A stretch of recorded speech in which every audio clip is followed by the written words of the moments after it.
કેમ છો કલેજાઓ? જય માતાજી, જય શ્રી કૃષ્ણ. આજના નવા મિની વ્લોગમાં આપનું હાર્દિક સ્વાગત છે.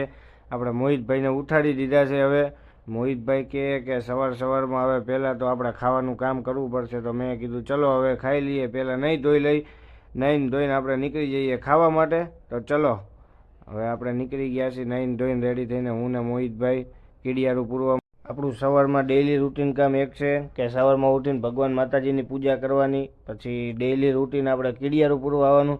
કીડિયારું તો પૂરવું પડે ને યાર, તમારો ભાઈ પાપ કેટલા જાજા કરે.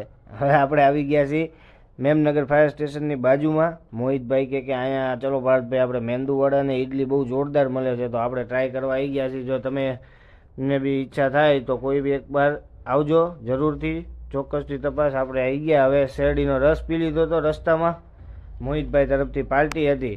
હવે તમે લોકો જણાવજો કે કેવા હોય છે આપણા બ્લોગ, શું ફેરફાર કરવા જેવું હોય છે, શું નવા કન્ટેન્ટ લઈએ, કોમેન્ટમાં જરૂરથી દર્શાવજો. હવે આપણે પાર્થભાઈ એવા આપણે વઢવાણ ખાંડલા પરિવારનો ગૌરવના બટેકા ભૂંગળા ખાઈને નીકળી ગયા હતા મદનભાઈની સેવપુરી ખાવા માટે.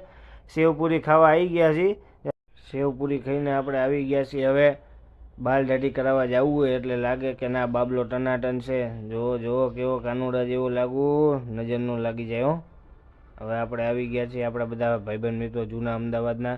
આ છે આપણા વઢવાણના શુભમભાઈ, જેમને તમે બધા ઓળખતા જ હશો. છાશ પીવા બેસી ગયા છે અને લોકો ડાયરો જમાવે છે. હવે આપણે મોહિતભાઈનું ગાડલું લેવા નેશનલ હેન્ડલૂમમાં આવી ગયા છીએ. મોહિતભાઈએ ગાડલું લીધું ને આપણે હાબુનું સ્ટેન્ડ લીધું. તો ચલો હવે આપણે ગાડલું લઈને ઘર તરફ જઈ રહ્યા છીએ. વ્લોગ કેવો છે કહેજો. જય માતાજી, જય શ્રી કૃષ્ણ. મળીએ કાલે.